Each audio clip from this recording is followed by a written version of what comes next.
ಹಮ್ಮಿಕೊಂಡಿರುವ Google meet webinar ಕಾರ್ಯಕ್ರಮ ಶಿವಯೋಗ ಸಾಧನೆ ಹಾಗೂ ವಚನ ಚಿಂತನೆ ಕಾರ್ಯಕ್ರಮದಲ್ಲಿ ನೀವೆಲ್ಲರೂ 76ನೇ ದಿನದಲ್ಲಿ ಪಾದಾರ್ಪಣೆ ಮಾಡಿದ್ದೇವೆ. ಈ 76ನೇ ದಿನದ ಕಾರ್ಯಕ್ರಮದಲ್ಲಿ ನಿಮಗೆ ಎಲ್ಲರಿಗೂ ಉರಿಯ ಗದ್ದುಗೆಯ ಮೇಲೆ ಪರಮ ಪೂಜ್ಯ ಶ್ರೀ ತೋಂಟದಾರ್ಯ ಸಿದ್ಧಲಿಂಗ ಮಹಾಸ್ವಾಮಿಗಳವರ ಜೀವನ ಚರಿತ್ರೆಯನ್ನ ಅನುಭವಾಮೃತವನ್ನ ಉಣಬಡಿಸಲಿರುವ ಗುರುಗಳಾದ BR ಪೊಲೀಸ್ ಪಾಟೀಲ್ ಗುರುಗಳಿಗೆ ಶರಣ ವಿಚಾರ ವಾಹಿನಿಯ ಪರವಾಗಿ ತಮ್ಮೆಲ್ಲರ ಪರವಾಗಿ ಹಾಗೂ ವೈಯಕ್ತಿಕವಾಗಿ ತುಂಬ ಹೃದಯದ ಸ್ವಾಗತ ಕೋರುತ್ತೇನೆ. ಅದರಂತೆ ಇವತ್ತಿನ ಕಾರ್ಯಕ್ರಮದಲ್ಲಿ ನಿಸರ್ಗೋಪಚಾರದ ಕುರಿತು ತಮ್ಮ ಅನುಭವಾಮೃತವನ್ನ ಹಂಚಿಕೊಳ್ಳಲಿರುವ ಗುರುಗಳಾದ MG ಮುಳ್ಕೂರ್ ಗುರುಗಳಿಗೂ ಕೂಡ ಶರಣ ವಿಚಾರ ವಾಹಿನಿಯ ಪರವಾಗಿ ತಮ್ಮೆಲ್ಲರ ಪರವಾಗಿ ಹಾಗೂ ವೈಯಕ್ತಿಕವಾಗಿ ತುಂಬ ಹೃದಯದ ಸ್ವಾಗತ ಕೋರುತ್ತೇನೆ. ಈ ಗೂಗಲ್ ಮೀಟ್ ವೆಬಿನಾರ್ ಕಾರ್ಯಕ್ರಮದ ನೇತೃತ್ವ ಸ್ಥಾನವನ್ನ ವಹಿಸಿರುವಂತಹ ಗುರುಗಳಾದ IR ಮಠಪತಿ ಗುರುಗಳಿಗೆ ಕೂಡ ಶರಣ ವಿಚಾರ ವಾಹಿನಿಯ ಪರವಾಗಿ ತಮ್ಮೆಲ್ಲರ ಪರವಾಗಿ ಹಾಗೂ ವೈಯಕ್ತಿಕವಾಗಿ ತುಂಬ ಹೃದಯದ ಸ್ವಾಗತ ಬಯಸುತ್ತೇನೆ. ಅವರಿವರೆನ್ನದೇ ಇವತ್ತಿನ ಈ ಗೂಗಲ್ ಮೀಟ್ ವೆಬಿನಾರ್ ಕಾರ್ಯಕ್ರಮದಲ್ಲಿ ಭಾಗಿಗಳಾಗಿರುವಂತಹ ಎಲ್ಲಾ ಶರಣ ತಂದೆ ತಾಯಂದ್ರಿಗೆ ಶರಣ ವಿಚಾರ ವಾಹಿನಿಯ ಪರವಾಗಿ ವೈಯಕ್ತಿಕವಾಗಿ ತುಂಬ ಹೃದಯದ ಸ್ವಾಗತವನ್ನ ಕೋರ್ತಾ ಮೊದಲಿಗೆ ಇವತ್ತಿನ ಕಾರ್ಯಕ್ರಮವನ್ನ ವಚನ ಪ್ರಾರ್ಥನೆಯೊಂದಿಗೆ ಪ್ರಾರಂಭ ಮಾಡೋಣ. ವಚನ ಪ್ರಾರ್ಥನೆಯನ್ನ ತಾಯಿಯವರಾದ ಮಹಾದೇವಿ ತಾಯಿ ಪಾಟೀಲ್ ಅವರು ನೆರವೇರಿಸಿಕೊಡಬೇಕೆಂದು ಅವರಲ್ಲಿ ವಿನಂತಿ. ಸರ್ವರಿಗೂ ಶರಣು ಶರಣಾರ್ಥಿಗಳು. ಓಂ ಶ್ರೀ ಗುರು ಬಸವಲಿಂಗಾಯ ನಮಃ. ಅಜ್ಞಾನವೆಂಬ ತೊಟ್ಟಿಲೊಳಗೆ ಅಜ್ಞಾನವೆಂಬ ತೊಟ್ಟಿಲೊಳಗೆ ಜ್ಞಾನವೆಂಬ ಶಿಶುವು ಮಲಗಿಸಿ ಜ್ಞಾನವೆಂಬ ಶಿಶುವು ಮಲಗಿಸಿ ಅಜ್ಞಾನವೆಂಬ ತೊಟ್ಟಿಲೊಳಗೆ ಜ್ಞಾನವೆಂಬ ಶಿಶುವು ಮಲಗಿಸಿ ಸಕಲ ವೇದ ಶಾಸ್ತ್ರವೆಂಬ ಸಕಲ ವೇದ ಶಾಸ್ತ್ರವೆಂಬ ನೇನ ಕಟ್ಟಿ ಹಿಡಿದು ತೋಗಿ ಜೋಗುಳವಾಡುತ್ತಿದ್ದಾಳೆ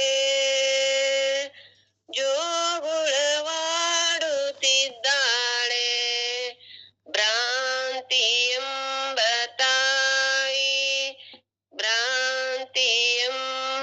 ತಾಯಿ ತೊಟ್ಟಿಲ ಮುರಿದು ನೇನ ಹರಿದು ತೊಟ್ಟಿಲ ಮುರಿದು ನೇನು ಹರಿದು ಜೋಗುಳನಿಂದಲ್ಲದೆ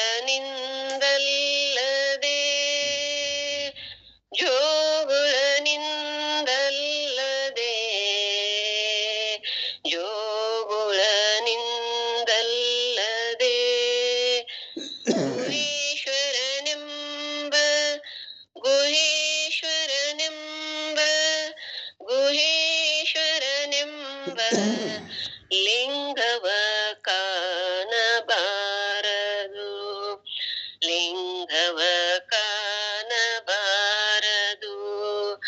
ಅಜ್ಞಾನವೆಂಬ ತೊಟ್ಟಿಲೊಳಗೆ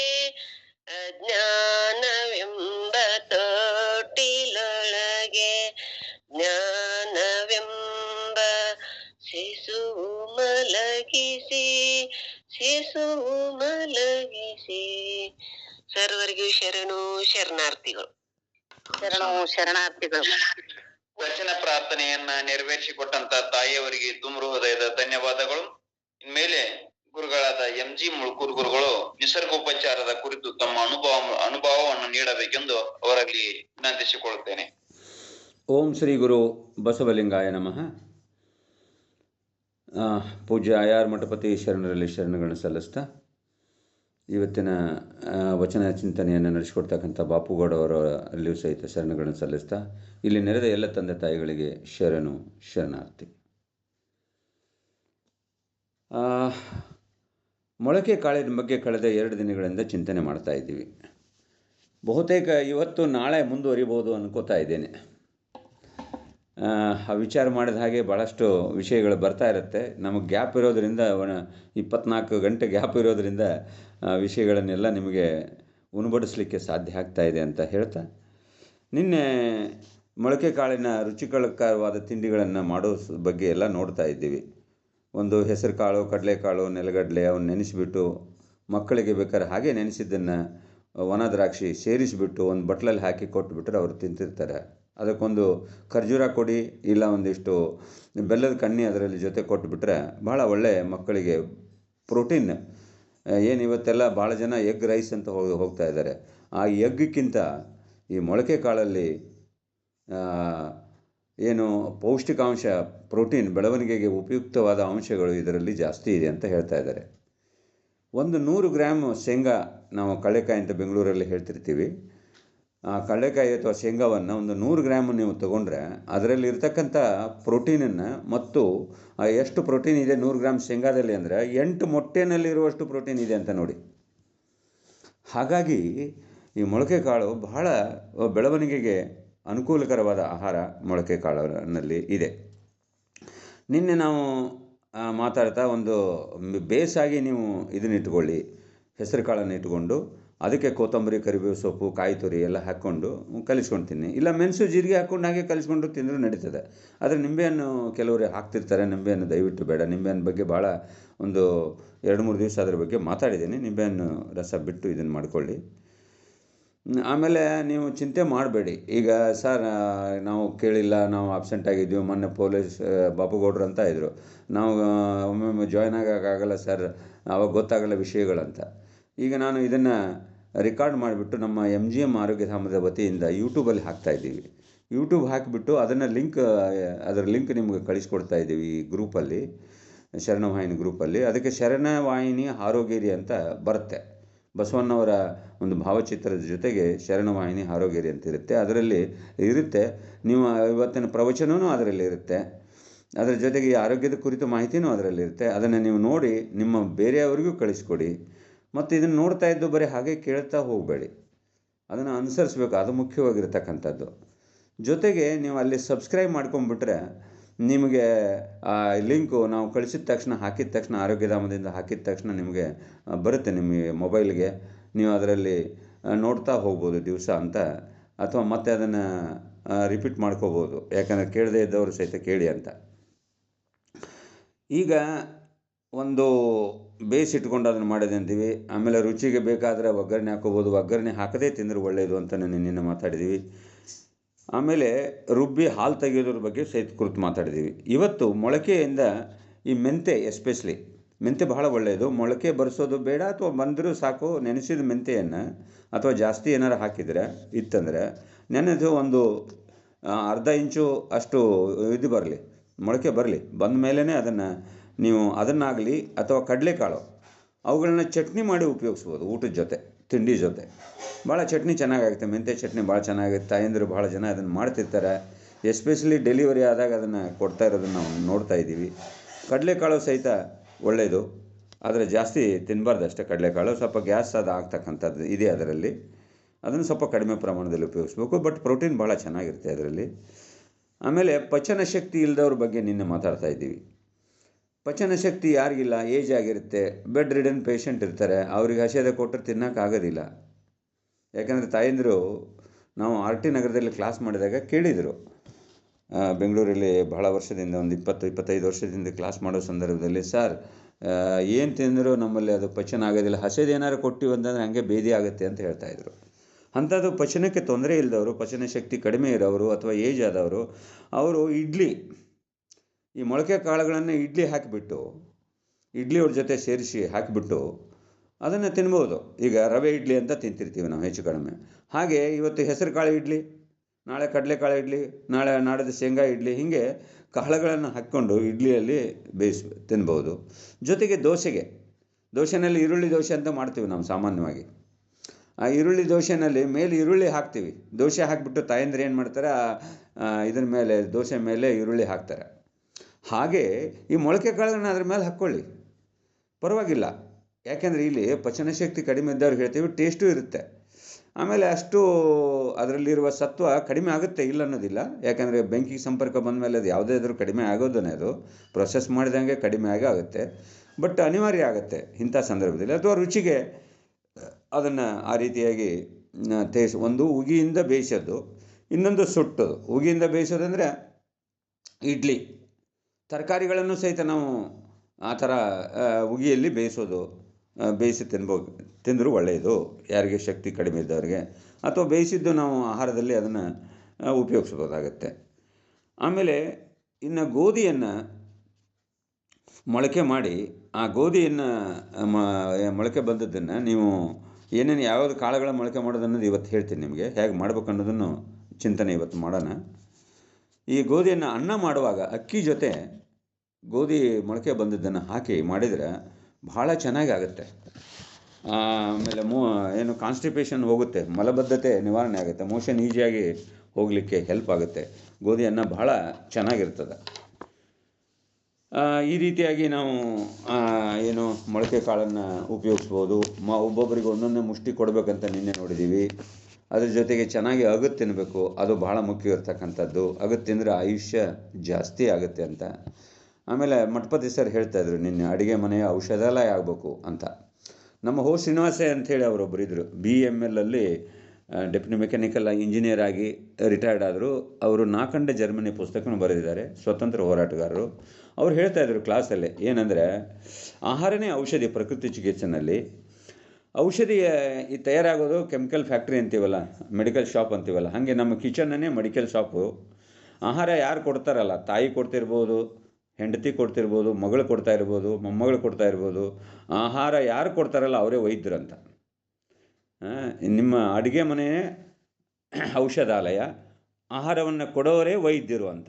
ಹಾಗೆ ಆ ಒಂದು ಕ್ರಿಯೆ ನಡೆದರೆ ನಮ್ಮ ಸಮಾಜ ಆರೋಗ್ಯವಂತ ಸಮಾಜ ಆಗೋದರಲ್ಲಿ ಸಂದೇಹ ಇಲ್ಲ ಅಂತ ಹೇಳ್ತಾ, ಇನ್ನು ಏನೇನು ನಾವು ಮೊಳಕೆ ಬರೆಸ್ಬೇಕು, ಹೆಂಗೆ ಬರೆಸ್ಬೇಕು, ಇದು ನಾನು ಕ್ಲಾಸಿಗೆ ಅಟೆಂಡ್ ಆದಮೇಲೆ ಕೆಲವು ವಿಧಾನಗಳನ್ನು ಕಂಡುಕೊಂಡೆ. ನೋಡಿ, ಗೋಧಿ ಭಾಳ ಅದ್ಭುತ ಆಗುತ್ತೆ. ಭಾಳ ಜನ ನೀವು ಗೋಧಿ ಮೊಳಕೆ ನೋಡಿರಲಿಕ್ಕಿಲ್ಲ, ಕೆಲವರು ನೋಡಿರ್ತೀರಿ. ಗೋಧಿಯನ್ನು ಸುಮಾರು 10ರಿಂದ 12 ಗಂಟೆ ನೆನೆಸಬೇಕು. ಅಂದರೆ ಇವತ್ತು ರಾತ್ರಿ ನೀವು 8 ಗಂಟೆ ಹಾಕಿದ್ರಿ, ಅಥವಾ 6 ಗಂಟೆಗೆ, ಸಂಜೆ 6 ಗಂಟೆಗೆ ನೀವು ಹಾಕಿದ್ರಿ ಅಂದರೆ ನಾಳೆ ಬೆಳಿಗ್ಗೆ 6 ಗಂಟೆಗೆ ತೆಗಿಬೇಕು. 8 ಗಂಟೆಗೆ ಹಾಕಿದ್ರೆ ನಾಳೆ ಬೆಳಿಗ್ಗೆ 8 ಗಂಟೆಗೆ ತೆಗೆದುಬಿಟ್ಟು ಆಮೇಲೆ 2-2.5 ದಿನ, 3 ದಿನ ಬಿಟ್ಟಾಗ ನಿಮ್ಮ ಮೊಳಕೆ ಬರುತ್ತೆ. 3-4 ಮೀಸೆ ಥರ ಬರ್ತದೆ, ಭಾಳ ಚೆನ್ನಾಗಿರ್ತದೆ ಅದು. ಅದನ್ನು 1 ಚಮಚ ತಿನ್ಬೇಕು ಅಷ್ಟೇ, ಜಾಸ್ತಿ ಏನು ಬೇಕಾಗಿಲ್ಲ. B12 ವಿಟಮಿನ್ ಏನಿದೆಯಲ್ಲ, ಈ ಮೊಳಕೆ ಭಾಗದಲ್ಲಿ ಸಿಗುತ್ತೆ. ಇನ್ಸುಲಿನ್ ಮಾಡ್ತಕ್ಕಂಥ ಎಂಜೈಮ್ಸ್ ಇರುತ್ತೆ ಅದರಲ್ಲಿ. ಸೊ ಗೋಧಿದು ಭಾಳ ಅದ್ಭುತ ಇರುತ್ತೆ. ಇವತ್ತು ತಮ್ಮಲ್ಲಿ ಒಂದು ಪ್ರಯೋಗ ತಾವೆಲ್ಲ ಈಗೇನು ಸೇರಿದ್ರಿ, ಇಲ್ಲಿ ಸುಮಾರು 25, 1 8, 33 ಜನ ಇವತ್ತು ಇಲ್ಲಿ ಇದ್ದೀರಿ. ಜೊತೆಗೆ ಇವತ್ತು ಆ 33 ಜನ ನೀವು ಅಷ್ಟರೂ ಪ್ರತಿಯೊಬ್ಬರು 1 ಚಮಚ ಹಾಕಿ, ಗೋಧಿಯನ್ನು ಹಾಕಿಬಿಟ್ಟು 3 ದಿವಸ ಅದನ್ನು ಬೆಳಗ್ಗೆ ಸಂಜೆ ತೊಳಿತಾ ಇರಬೇಕು. ಇಲ್ಲಾಂದರೆ ಒಂಥರ ಫಂಗಸ್ ಬರುತ್ತೆ, ವಾಸನೆ ಬರೋಕ್ಕೆ ಶುರುವಾಗುತ್ತೆ. ಹಾಗಾಗಿ ಗೋಧಿಯನ್ನು 8 ತಾಸು ನೀವು 8ರಿಂದ 10 ತಾಸು ನೆನೆಸಿಬಿಟ್ಟು 3 ದಿವಸ ಬೆಳಿಗ್ಗೆ ಮತ್ತು ಸಾಯಂಕಾಲ ತೊಳೆದಿಡ್ತಾ ಇರಬೇಕು. ಅದು ಎಷ್ಟು ತೊಳೆದು ಬಸಿಬೇಕು. ಒಂದು ಸಣ್ಣ ಲೋಟದಲ್ಲಿ ತಗೊಳ್ಳಿ. ನಮ್ಮಲ್ಲಿ ಏನು ಮಾಡ್ತಾರೆ ಸಾಮಾನ್ಯ ಮೊಳಕೆ ಅಂದರೆ, ನೆನೆಸಿಬಿಟ್ಟು ಗಂಟು ಕಟ್ಟಿಬಿಟ್ಟು ಬಟ್ಟೆಯಲ್ಲಿ ಕಟ್ಟಿ ನಾವು ನೇತು ಹಾಕೋದನ್ನು ನೋಡ್ತಾ ಇರ್ತೀವಿ. ಅದೇನು ಅಗತ್ಯ ಇಲ್ಲ, ಅದು ಹಾಗೂ ಮಾಡ್ಬೋದು, ಇಲ್ಲಂತಿಲ್ಲ. ಅದಕ್ಕಿಂತ ಸುಲಭವಾದ ವಿಧಾನ ಅಂದರೆ ಪಾತ್ರೆಯಲ್ಲೇ ಇರಲಿ, ಲೋಟದಲ್ಲಿ ಇರಲಿ ಸಾಕು. ಸಣ್ಣ ಲೋಟದಲ್ಲಿ ಹಾಕಿ ಅದನ್ನು ನೀರು ಹಾಕೋದು ಮತ್ತು ಬಸಿಯೋದು, ನೀರು ಹಾಕೋದು ಬಸಿಯೋದು, ಬೆಳಗ್ಗೆ ಸಂಜೆ 8 ತಾಸು ಮಾತ್ರ ನೀರಲ್ಲಿರಬೇಕು ಪ್ರಾರಂಭದಲ್ಲಿ. ನೆನೆದ ಆದಮೇಲೆ ಬೆಳಗ್ಗೆ ಸಂಜೆ 2 ಹೊತ್ತು ಅದನ್ನು ನೀರು ಹಾಕೋದು, ತೊಳೆಯೋದು ಮಾಡಿ ಮತ್ತು ಹಾಗೆ ಪ್ಲೇಟ್ ಮುಚ್ಚಿಟ್ಬಿಟ್ರೆ ಮೊಳಕೆ ಫಸ್ಟ್ ಕ್ಲಾಸ್ ಬರುತ್ತೆ. ಒಂದು ಗೋಧಿ ಮಾಡ್ಬೋದು. ಎರಡನೇದು ಕಡಲೆಕಾಳು, ಅದನ್ನು ಸಹಿತ 2 ದಿವಸ ಬೇಕಿತ್ತು. ಕಡಲೆಕಾಳು, ಗೋಧಿಗೆ 3 ದಿವಸ ಬೇಕಾಗುತ್ತೆ ಮೊಳಕೆ ಬರಲಿಕ್ಕೆ, ಕಡಲೆಕಾಳಿಗೆ 2 ದಿವಸ ಬೇಕಾಗುತ್ತೆ. ಅಲ್ಫಾಲ್ಫಾ ಅಂತ ಒಂದಿದೆ. ಅಲ್ಫಾಲ್ಫಾ ಬಗ್ಗೆ ನಾಳೆ ಪೂರ್ತಿ ತೊಗೊಳ್ತೇನೆ, ಒಂದು ಕ್ಲಾಸ ಬೇಕಾಗುತ್ತೆ ಅದಕ್ಕೆ. ನಾಳೆ ಅಲ್ಫಾಲ್ಫಾ ಬಗ್ಗೆ ಮಾತಾಡ್ತೀನಿ. ಅದು ಸಹಿತ 2 ದಿನ ಬೇಕು. ಮೆಂತೆ 2 ದಿನ ಬೇಕು. ಕಡಲೆಕಾಳು 2 ದಿನ ಬೇಕು. ಆಮೇಲೆ ಹೆಸರು ಕಾಳು 1 ದಿನ ಸಾಕು. ನೀವು ಬೆಳಗ್ಗೆ ಹಾಕಿಬಿಟ್ಟು ಸಾಯಂಕಾಲ ತೆಗೆದುಬಿಟ್ರೆ ನಾಳೆ ನಿಮ್ಮ ಬೆಳಗ್ಗೆ ಹೆಸರು ಕಾಳು ಉಪಯೋಗಿಸ್ಬೋದು. ಮಡಿಕೆ ಕಾಳು ಅಷ್ಟೇ ನಮ್ಮಲ್ಲಿ ಜಾಸ್ತಿ ಉಪಯೋಗಿಸೋದು. ಆಮೇಲೆ ಶೇಂಗಾ ನಾವು ಮೊಳಕೆ ಬರೋದು ಬೇಡ. ಶೇಂಗಾ ನೆನೆ ಹಾಕಿದ್ದ ತಿನ್ನಿ. ಮೊನ್ನೆ ಒಬ್ಬರು ಪ್ರಶ್ನೆ ಕೇಳಿದರು ಅದನ್ನು, ಹಾಗೆ ಮೊಳಕೆ ಇಲ್ಲದೆ ಹಂಗೆ ತಿನ್ಬೋದು ಅಂತ. ಶೇಂಗಾ ಮಾತ್ರ ನೀವು ಹಾಗೆ ತಿನ್ನಬೇಕು, ಉಳಿದನ್ನು ಮೊಳಕೆ ಬರಲೇಬೇಕು ಅಂತ ಹೇಳ್ತಾ ಈಗಾಗಲೇ 5:30 ಆಗಿರೋದ್ರಿಂದ ಇಲ್ಲಿಗೆ ನಾನು ವಿರಾಮ ನೀಡ್ತಾ ಇದ್ದೇನೆ. ನಾಳೆ ಆಲ್ಫಾ ಬಗ್ಗೆ ಚಿಂತನೆಯನ್ನು ಮಾಡೋಣ ಅಂತ ಹೇಳ್ತಾ ಎಲ್ಲರಿಗೂ ಶರಣಾರ್ಥಿ. ಇಲ್ಲಿಯವರೆಗೆ ಶ್ರೀ MG ಮುಳುಕೂರ್ ಅವರು ಧಾರವಾಡದಿಂದ ಆಹಾರದ ಕುರಿತಾದಂಥ ವಿಚಾರಗಳನ್ನ ತಿಳಿಸ್ತಾ ಮೊಳಕೆ ಧಾನ್ಯಗಳ ಸದುಪಯೋಗವನ್ನ ನಾವು ಮಾಡಿಕೊಳ್ಳಬೇಕು, ನಮ್ಮ ಆರೋಗ್ಯವನ್ನ ನಾವೇ ಕಾಪಾಡಿಕೊಳ್ಳಬೇಕು. ಈ ಕೆಮಿಕಲ್ ಮಿಶ್ರಿತವಾಗಿರುವಂತ ಔಷಧಿಗಳಿಗೆ ನಾವು ಮೊರೆ ಹೋಗಲಾರದೆ ನಮ್ಮ ದೈನಂದಿನ ಬದುಕಿನಲ್ಲಿ ಲಭ್ಯವಿರುವಂತಹ ಈ ದ್ವಿದಳ ಧಾನ್ಯಗಳನ್ನ ಮೊಳಕೆ ಬರಿಸಿ ನಾವು ತಿಂದ್ರೆ ಅದರದಷ್ಟು ಸಾಕಷ್ಟು ಪ್ರಯೋಜನ ಇದೆ ಅನ್ನೋದನ್ನ ತಿಳಿಸಿಕೊಟ್ಟಿದ್ದಾರೆ. ನಾವೆಲ್ಲರೂ ಆ ದಾರಿಯಲ್ಲಿ, ಆ ಒಂದು ಮಾರ್ಗದಲ್ಲಿ ನಡೆಯೋಣ ಅನ್ನುವಂತ ಮಾತನ್ನ ಹೇಳ್ತಾ, ಇದು ಕೇವಲ ಶ್ರಾವ್ಯ ಆಗಬಾರದು, ಕೇಳುವುದಾಗಬಾರದು, ಅದು ಕಾರ್ಯರೂಪಕ್ಕೆ ಬಂದ್ರೆ ಈ ಕಾರ್ಯಕ್ರಮ ಮಾಡಿದ್ದಕ್ಕೆ ಸಾರ್ಥಕತೆ ಆಗ್ತದೆ ಅನ್ನುವಂತ ಮಾತನ್ನ ಈ ಸಂದರ್ಭದಲ್ಲಿ ಹೇಳ್ತಾ, ದಯವಿಟ್ಟು ಎಲ್ಲರೂ ಆ ಕಾರ್ಯವನ್ನ ಮಾಡೋಣ. ಸಾಧ್ಯದ ಮಟ್ಟಿಗೆ ದೈನಂದಿನ ಆಹಾರದೊಳಗೆ, ದೈನಂದಿನ ನಮ್ಮ ಪ್ರಸಾದದ ವೇಳೆ ಒಳಗೆ ಆ ಮೊಳಕೆ ಕಾಳುಗಳನ್ನ ನಾವು ಉಪಯೋಗ ಮಾಡೋದನ್ನ ರೂಢಿ ಮಾಡಿಕೊಳ್ಳೋಣ ಅನ್ನುವಂತ ಮಾತನ್ನ ಹೇಳ್ತಾ ಶ್ರೀ MG ಮುಳುಕೂರ್ ಅವರಿಗೆ ಭಕ್ತಿಯ ಶರಣಾರ್ಥಿಗಳನ್ನು ಸಲ್ಲಿಸ್ತಾ, ಇನ್ನ ಶ್ರೀ ಬಾಪುಗೌಡ ಪಾಟೀಲ್ ಅವರು ತಮ್ಮ ಕಾದಂಬರಿ ಉರಿಯ ಗದ್ದುಗೆ ಅದರ ಮುಂದಿನ ಅಧ್ಯಾಯವನ್ನ ಪ್ರಾರಂಭ ಮಾಡಬೇಕೆಂದು ಅವರಲ್ಲಿ ಭಿನ್ನ.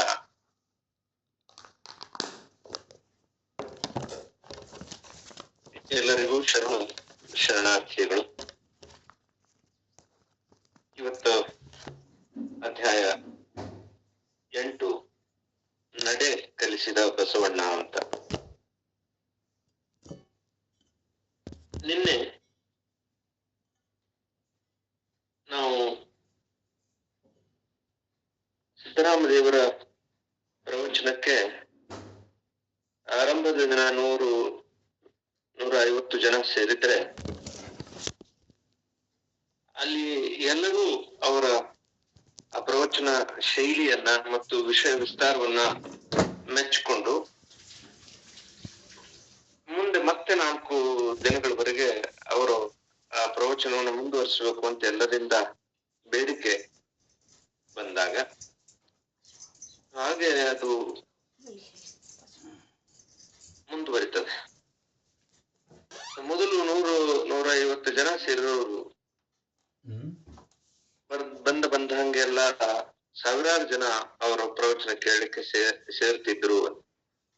ಎದಕ್ಕೆ ಈ ತರದ ಬದಲಾವಣೆ ಆಯ್ತು ಅಂತಂದ್ರೆ ಸಿದ್ದರಾಮದೇವರ ಅಧ್ಯಯನಶೀಲತೆ ಮತ್ತು ವಿಷಯದಲ್ಲಿ ಇರುವಂತಹ ಅವರ ಆಳ ಮತ್ತು ಅವರ ಶೈಲಿ, ಇದು ಕಾರಣ ಆಗ್ತದೆ. ಪ್ರವಚನದ ಶೀರ್ಷಿಕೆ ನಡೆ ಕಲಿಸಿದ ಬಸವಣ್ಣ ಅಂತಿತ್ತು. ಅದನ್ನು ನಾನು ಮುಂದುವರಿಸ್ತೇನೆ. ಈಗ ನಾನು ಗದಗಿಗೆ ಪ್ರವಚನ ಮಾಡಲು ಹೋದ ಮೊದಲ ದಿನ 1972 ನವೆಂಬರ್ 11 ಹಿರಿಯ ಶ್ರೀ ಶಿವಕುಮಾರ ಜಗದ್ಗುರುಗಳು ವೇದಿಕೆಯ ಮೇಲೆ ಇದ್ದಾಗಲೂ ಒಂದು ಅನಿರೀಕ್ಷಿತ ಘಟನೆ ಜರುಗಿತು. ನ್ಯಾಯಮೂರ್ತಿ ಶ್ರೀ ಸಂಗೊಳ್ಳಿ ಅವರು ಬರೆದ ನಮ್ಮ ಮಠ ಎಂಬ ಪುಸ್ತಕವನ್ನು ನನ್ನ ಕೈಯಿಂದ ಬಿಡುಗಡೆ ಮಾಡಿಸಿದರು. ಬ್ಯಾಡಬುತ್ತಿ, ತಾವು ಹಿರಿಯರು, ತಾವು ಬಿಡುಗಡೆ ಮಾಡ್ರಿ ಎಂದು ನಾನು ಹೇಳಿದೆ. ಇಲ್ರಪ್ಪ, ನಾವು ಈಗ ಹೆಗಲು ತೊಳೆದು ಎತ್ತು, ಊರುಗಳೇನ ಚಂದ ಇರ್ತದ, ಮಾಡ್ರಿ, ನೀವೇ ಬಿಡುಗಡೆ ಮಾಡ್ರಿ ಎಂದು ನನಗೆ ಆ ಗೌರವ ನೀಡಿದರು. ಸರಣಿಯ ಕೊನೆಯ ಪ್ರವಚನ ಮುಗಿಸಿ 3000 ಮಠಕ್ಕೆ ಬಂದ ಮೇಲೆ ನನ್ನನ್ನು ಆವರಿಸಿಕೊಂಡದ್ದು ನಮ್ಮ ಮಠ ಪುಸ್ತಕ. ಮೊದಲನೇ ವಿಷಯದ ಸಂಬಂಧದಲ್ಲಿ ನಾನು ಏನೂ ಮಾಡಲಾಗದ ಅಸಹಾಯಕನಾಗಿದ್ದೆ. ಆದರೆ ಗ್ರಾಮೀಣರ ಅಜ್ಞಾನದ ಬಗ್ಗೆ ನನಗೆ ಕನಿಕರ ಅನಿಸುತ್ತಿತ್ತು.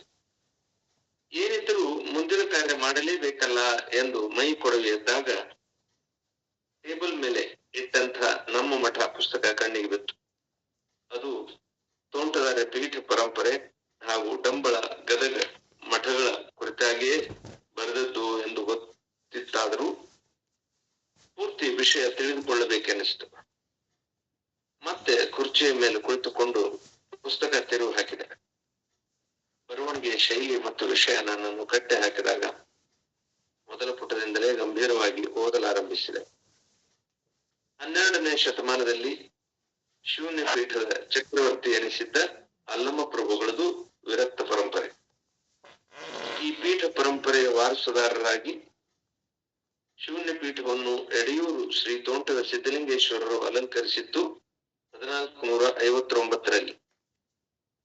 ಈ ಪರಂಪರೆಯ 9ನೇ ಜಗದ್ಗುರು ಶ್ರೀಮದ್ ಅರ್ಧನಾರೀಶ್ವರರು ಡಂಬಳ ಗದಗದಲ್ಲಿ ತೋಂಟದಾರ್ಯ ಮಠವನ್ನು ಸ್ಥಾಪಿಸಿದ್ದು 1675ರಲ್ಲಿ. ಅವರು ತುಂಬಾ ಪ್ರಭಾವಿಯಾಗಿದ್ದು ಕೆಳದಿ ಅರಸರು ಕೂಡ ಇವರ ಕೃಪೆ ಬಯಸಿ ಬರುತ್ತಿದ್ದರಂತೆ.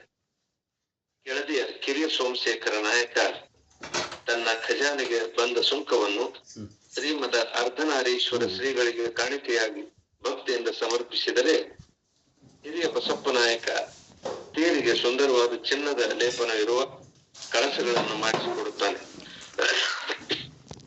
ಕಿರಿಯ ಸೋಮಶೇಖರ ನಾಯಕನ ಮಗ ವೀರಭದ್ರ ನಾಯಕ ತನ್ನ ಹಾಗೂ ಪತ್ನಿಯ ಭಕ್ತಿಯ ಪ್ರತೀಕವಾಗಿ ಡಂಬಳ ಮಠಕ್ಕೆ ಚಿನ್ನದ ಪಾದಕಗಳನ್ನು, ರಾಜಗೊಂಡೆಗಳನ್ನು, ಪಂಚಕಳಸ ಹಾಗೂ ಬೆಳ್ಳಿಯ ಸಾಮಾನುಗಳನ್ನು ಮಾಡಿಸಿಕೊಟ್ಟದ್ದು ಅವು ಈಗಲೂ ಡಂಬಳ ಮಠದಲ್ಲಿ ಇವೆ ಎಂದು ಇದೇ ಮಠದ ಆವರಣದಲ್ಲಿ ಶ್ರೀಮಂದಿರಂಜನ ಪ್ರಣವ ಸ್ವರೂಪಿ ಜಗದ್ಗುರು ತೋಂಟದ ಶ್ರೀಮದ್ ಅರ್ಧನಾರೀಶ್ವರರ ನಿರ್ವಿಕಲ್ಪ ಸಮಾಧಿ ಇರುವ ವಿಷಯವನ್ನು ಓದಿ ರೋಮಾಂಚಿತನಾದೆ. ಆ ಪುಸ್ತಕದಲ್ಲಿ ಬರ್ತಂತ ವಿವರಗಳು ಇವು. ಇದೇ ಪೀಠ ಪರಂಪರೆಯ ಸದ್ಯದ ಮತ್ತು 18ನೇ ಜಗದ್ಗುರುಗಳಾಗಿದ್ದವರು ತೋಂಟದ ಶ್ರೀ ಶಿವಕುಮಾರ ಮಹಾಸ್ವಾಮಿಗಳು ಎಂಬ ಸಂಗತಿಯನ್ನು ಕಂಡುಕೊಂಡೆ. ಈ ತೋಂಟದ ಪೀಠ ಚಿಲ್ಲಾಳ ಸಮಯಕ್ಕೆ ಸೇರಿತ್ತು. 7ನೇ ಪೀಠಾಧಿಪತಿಗಳಾದ ತೋಂಟದ ಶ್ರೀ ಕಟ್ಟಿಗೆಹಳ್ಳಿ ರಾಚೋಟಿ ಸ್ವಾಮಿಗಳು ತಮ್ಮ ಶಿಷ್ಯ ಚಿಲ್ಲಾಳಪ್ಪನನ್ನು ಶೂನ್ಯ ಸಿಂಹಾಸನದ ಪಟ್ಟಕ್ಕೇರಿಸಿದರಂತೆ. ಆಗ ಅವರ ಇನ್ನೊಬ್ಬ ಶಿಷ್ಯ ಮುರುಘಾ ಶಾಂತವೀರ ಎಂಬುವರು ಮುನಿಸಿಕೊಂಡು ಚಿತ್ರದುರ್ಗಕ್ಕೆ ಹೋಗಿ ಅಲ್ಲೊಂದು ಮಠ ಕಟ್ಟಲಾಗಿ ಅದು ಮುರುಘಾ ಸಂಪ್ರದಾಯದ ಮಠವಾಯಿತು. ಈ ಸಮಯದ ಕುರಿತಾಗಿ ಹಿಂದೆ ಪ್ರಸ್ತಾಪ ಆಗಿದೆ ಅಲ್ಲ, ಹಾಗೆ ಯಾಕೆ ಈ ಸಮಯ ಭೇದಗಳಾದವು ಅಂತ ಅನ್ನೋದಕ್ಕೆ ಇಲ್ಲಿ ಮುರುಘಾ ಶಾಂತವೀರರು ಮುನಿಸ್ಕೊಂಡು ಬೇರೆ ಒಂದು ಮಠ ಕಟ್ಟಿದ್ದ ಕಾರಣ ಆಗ್ತದೆ. ಅವರ ಮತ್ತೊಬ್ಬ ಶಿಷ್ಯ ಕುಮಾರಸ್ವಾಮಿ ಹುಬ್ಬಳ್ಳಿಗೆ ಹೋಗಿ ಅಲ್ಲಿ ಮಠ ಕಟ್ಟಲಾಗಿ ಅದು ಕುಮಾರ ಸಮಯದ ಮಠವಾಯಿತಂತೆ. ರಾಜಶಾಹಿಯಂತೆ ವಿರಕ್ತರಲ್ಲೂ ಏರಾಟ, ಮೇಲಾಟ, ಅಸೂಯೆ, ಅಸಮಾಧಾನಗಳು ಕಾಲ ಕಾಲಕ್ಕೆ ಸ್ಫೋಟಗೊಂಡು ಬೇರೆ ಬೇರೆ ಮತ ಹಾಗೂ ಪೀಠ ಪರಂಪರೆಗಳು ಬೆಳೆದು ಬಂದುದನ್ನು ತಿಳಿದು ನಾನು ಮೂಕ ವಿಸ್ಮಿತನಾದೆ. ಇದು ಇತಿಹಾಸವಾದರೆ ಪುರಾಣಗಳಲ್ಲೂ ಋಷಿ ಮುನಿಗಳ ಕೋಪ, ಶಾಪ, ಶಾಪಗಳ ಬಗ್ಗೆ ಮಾಹಿತಿ ಸಿಗುತ್ತದೆ. ಒಟ್ಟಾರೆಯಾಗಿ ಮನುಷ್ಯರು ಇರುವಲ್ಲೆಲ್ಲ ಅಸಂತೋಷ, ಅಸಮಾಧಾನ, ಸ್ಪರ್ಧೆ, ಪ್ರತಿಸ್ಪರ್ಧೆ ಇದ್ದದ್ದೇ ಎಂಬ ಸತ್ಯದ ಅರಿವಾಯಿತು. ಆದರೆ ನಮ್ಮ ಮಠ ಸರ್ವ ಭಕ್ತರ ಪ್ರೀತಿಯ ಮಠವಾಗಬೇಕು ಎಂದು ಒಳಗೊಳಗೆ ಅಂದುಕೊಂಡು ಪುಸ್ತಕ ಮುಚ್ಚಿಟ್ಟು ಕುರ್ಚಿಗೊರಗಿ ಕುಳಿತುಕೊಳ್ಳುತ್ತಲೇ ದೇವರು ಎಂಬ ಕರೆ ಕೇಳಿಸಿತು. ಕಣ್ಣು ಬಿಟ್ಟು ನೋಡಿದರೆ ಕಿರಿಯ ಒಟ್ಟು ಬಸವಲಿಂಗ. ದೇವರು ದೊಡ್ಡ ಬುದ್ಧಿಯವರು ನಿಮ್ಮನ್ನು ಕರೀತಾರ, ಈಗ ಬರ್ಬೇಕಂತ ಎಂದ. ದೊಡ್ಡ ಬುದ್ಧಿಯವರು ಎಂದ್ರೆ ಮೂಜಗಮ್ಮವರು. ಕೂಡಲೇ ಎದ್ದು ಅವರ ವಿಶ್ರಾಂತಿ ಕೋಣೆಗೆ ಹೋದೆ. ತೆಕ್ಕೆಗೆ ಆತು ವಿರಮಿಸುತ್ತಿದ್ದ ಅವರು ಎದ್ದು ಕುಳಿತು, ಬರಿದವರು ಕೂಡ್ರಿ ಎಂದರು. ಯಾಕೆ ಇವರು ನನ್ನನ್ನು ಬಹುವಚನದಲ್ಲಿ ಸಂಬೋಧಿಸಿದ್ದಾರೆ? ಮುಜುಗರವಾಯಿತು. ಬುದ್ಧಿ ಕರೆದರಂತಲ್ಲ. ಹೌದು, ಏನು ಗದಗಿನಾಗ ದೊಡ್ಡ ಹವಾ ಮಾಡಿಬಿಟ್ಟಿರಲ್ಲ ಅಂತ ಅದೇನಿಲ್ಲ ಬಿಡ್ರಿ ಬುದ್ಧಿ. ಅಲ್ಲಿ ಕೇಳೋರು ಬಹಳ ಚಲೋ ಇದ್ರು ಅಂತ ನನ್ನ ಮಾತು ಅವ್ರಿಗೆ ಹಿಡಿಸಿರ್ಬೇಕು ಅಷ್ಟೇ. ಆದ್ರೂ ನಿಮ್ ಮಾತು, ನಿಮ್ ನಡಾವಳಿ, ಬುದ್ಧಿ ದಯವಿಟ್ಟು ನನಗೆ ನೀವು ತಾವು ಅನ್ಬೇಡ್ರಿ. ನನಗೆ ಮುಜುಗರ ಆಗ್ತದೆ. ಎಷ್ಟಂದ್ರು ನಾವು ನಿಮ್ ಮುಂದೆ ಬೆಳೆದ್ ಬೆಳೆ ಆಯ್ತಪ್ಪ. ನಿನಗ ಅದರಿಂದ ಕರ್ಸಿಸಿ ಆಗ್ತಿದ್ರೆ ಏಕವಚನದಾಗ ಮಾತಾಡ್ತೀನಿ. ಆದ್ರ ನಾವು ಬಹುವಚನದ ಗೌರವ ಕೊಟ್ಟದ್ದು ನಿನಗಲ್ಲ, ನಿನ್ನ ಜ್ಞಾನಕ್ಕೆ, ನಿನ್ನ ವಿದ್ವತ್ತಿಗೆ, ನಿನ್ನ ತಾಕತ್ತಿಗೆ. ಅದು ತಮ್ಮ ದೊಡ್ಡ ಗುಣ. ತಮ್ಮ ವಿದ್ವತ್ತು ಮತ್ತು ವಿವೇಕದ ಮುಂದೆ ನಮ್ದೆಷ್ಟಿರ್ತರಿ? ಇಲ್ಲ. ನಾವು ನಿನ್ನೆ ಗದಗಿಗೆ ಹೋಗಿದ್ವಿ. ಆಗ ಜಗದ್ಗುರುಗಳು ಮತ್ತ ಸಂಘದ ಎಲ್ಲಾರು ನಿನ್ನ ಗುಣಗಾನ ಮಾಡಿದ್ದು ಏನ್ ಹರ್ಕತ್ತಿಲ್ಲ. ಬೆಳೆದ ಹಿಂಗ ಸುಳಿದದು ಬೆಳಿಬೇಕು. ತಮ್ಮ ಆಶೀರ್ವಾದ ನನ್ ಮೇಲೆ ಹೆಂಗ ಇದ್ರ ನನ್ ಕೈಲಾದಷ್ಟು ಪ್ರಯತ್ನ ಮಾಡ್ತೇನೆ. ದೇವ್ರು ಇದನ್ನೆಲ್ಲ ಕೇಳಿದ ಬಳಿಕ ನಮ್ಮನ್ನ ಒಂದು ಚಿಂತೆ ಕಾಡಕತ್ತಿದ್ರು. ಚಿಂತೆ ಅಂತಾರದ್ರಿ ಬುದ್ಧಿ. ನಿನ್ನಂತ ದಾಂಡಿಗ ವ್ಯಕ್ತಿತ್ವಕ್ಕ ಸಂದಿಗೆ ಮಠ ಸಣ್ಣದಲ್ಲ ಅಂತ ನನ್ಗೇನ್ ಹಂಗ ಅನ್ಸಿಲ್ರಿ.